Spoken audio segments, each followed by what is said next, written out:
Graças a Deus, queridos ouvintes, chegamos a mais um momento de reflexão neste momento.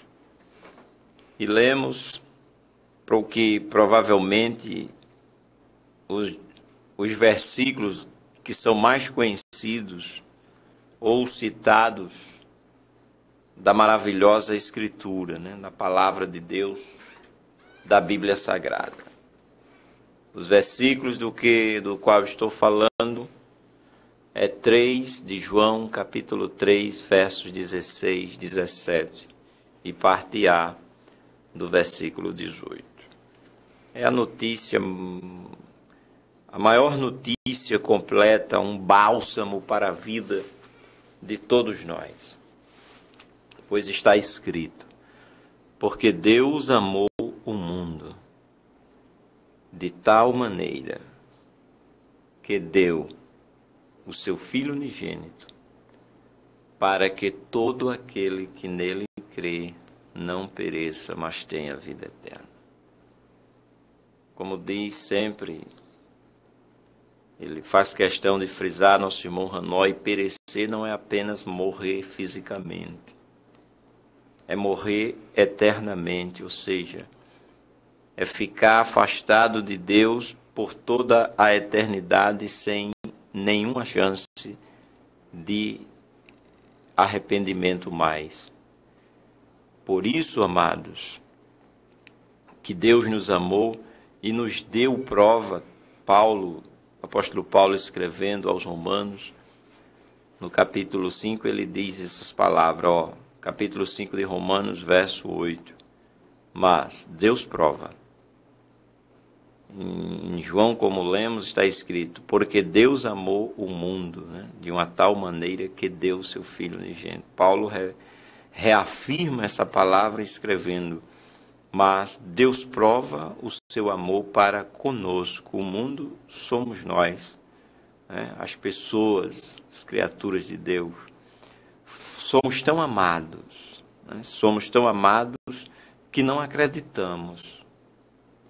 Pois é assim que interpretamos a posição da maioria da humanidade em relação ao amor de Deus. O amor de Deus é tão grande por nós, tal qual ele é grande, que nós achamos que é demais. Mas Deus dá prova do seu amor para conosco, em que Cristo morreu por nós, sendo nós ainda pecadores. E olha como está escrito: sendo nós ainda pecadores. Aí Paulo continua escrevendo, Romanos 5, verso 9. Logo, muito mais agora, tendo sido justificado pelo seu sangue. De onde vem a justificação? Pelo sangue de Jesus. Sangue vertido, derramado na cruz do Calvário. Sendo justificado pelo seu sangue, seremos por ele salvos da ira. Salvação vem de Deus, amados, nunca de nós. Ou seja, a salvação não é produzida no ser humano por conta do amor do ser humano, não, porque no coração humano simplesmente não tem amor, em relação às coisas de Deus. Mas Deus tem, Deus é misericordioso, Deus é amor, a Bíblia diz, na verdade. Deus é a própria essência do amor. E como Paulo escreveu, como João também está escrito, que Deus amou o mundo de tal maneira, e Paulo diz, Deus dá prova do seu amor, em que Cristo morreu por nós, sendo nós ainda pecadores, logo muito mais agora, tendo sido justificado pelo seu sangue. Em que se dá a justificação do pecador? No sangue de Jesus, no sangue do Filho de Deus. Sendo justificado, tendo sido justificados pelo seu sangue, seremos salvos por ele da ira.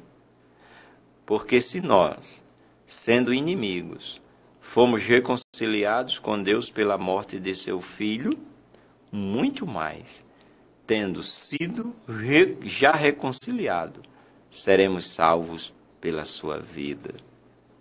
Isso é a graça, amigos. Né? Isso é o presente, o maior presente que de Deus podemos receber.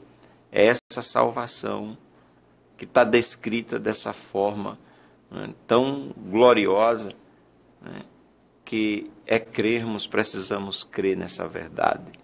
E não somente isto, mas também nos gloriamos em Deus por nosso Senhor Jesus Cristo, pelo qual alcançamos, pelo qual agora alcançamos a reconciliação. Que coisa tremenda. Olha o que Jesus fala em casa de Zaqueu. Disse Jesus: hoje veio a salvação a esta casa, pois também este é filho de Abraão, porque o Filho do Homem veio buscar e salvar o que se havia perdido. Dá para perguntar, que Deus é este? Que amor é este? É o amor de tal maneira. É também como está escrito no profeta Miqueias: quem, ó Deus, é semelhante a ti, que perdoa a iniquidade do restante da tua herança, tornará a apiedar-se de nós, subjugará as nossas iniquidades e lançará todos os nossos pecados nas profundezas do mar. É tremendo, porque Deus amou o mundo de tal maneira que deu o seu Filho unigênito, para que todo aquele que nele crê não pereça, mas tenha vida eterna. E o lindo 17, porque Deus enviou seu Filho ao mundo, não para que condenasse o mundo. Jesus não veio nos condenar, não, pelo amor de Deus, não. Jesus veio salvar, porque Deus enviou o seu Filho ao mundo, não para que condenasse o mundo, mas para que o mundo fosse salvo por ele. Quem crê nele não é condenado, mas quem não crê já está condenado. A Bíblia é muito enfática, é muito forte, né? Ao ponto que ela diz que Deus enviou seu Filho ao mundo não para que condenasse o mundo, mas para que o mundo fosse salvo por ele. E reafirma novamente: quem crê nele não é condenado, mas quem não crê já está condenado, porquanto não crê no nome do Filho, do unigênito Filho de Deus. Mas não é essa a vontade de Deus, a nossa condenação, não. A vontade de Deus é a nossa salvação. Deus dá prova do seu amor para conosco, em que Cristo morreu por nós, sendo nós ainda pecadores. Como ele disse, hoje, Jesus disse, veio salvação a esta casa. Esta palavra permanece com essa mesma validade. Hoje veio salvação a esta casa, pois também este é filho de Abraão, porque o Filho do Homem veio buscar e salvar o que se havia perdido. O homem estava perdido antes de Jesus vir, querido. Nós não tínhamos como escapar.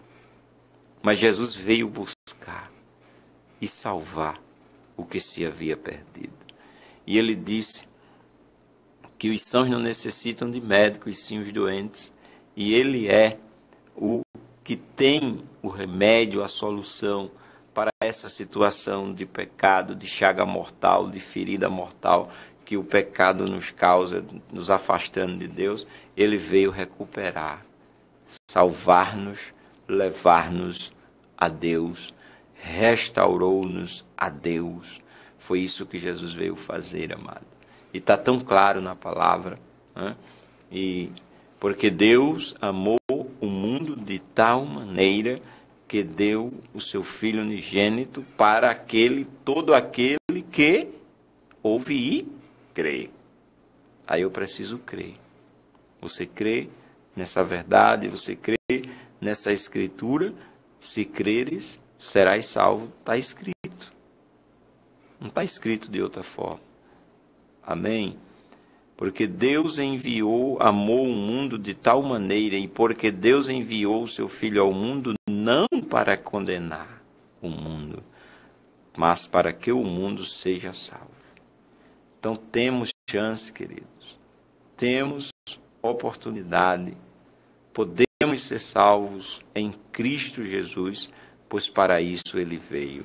Então, querido ouvinte, esta é a verdade de Deus, a palavra de Deus, que, como disse Paulo, esta é a palavra que entre vós, que entre nós, foi evangelizada. Espero que você que tem ouvido esta reflexão, não somente entenda, mas creia e confesse que Jesus realmente é o suficiente Salvador de tua vida e serás salvo, tu e a tua casa. Que Deus nos abençoe em nome de Jesus.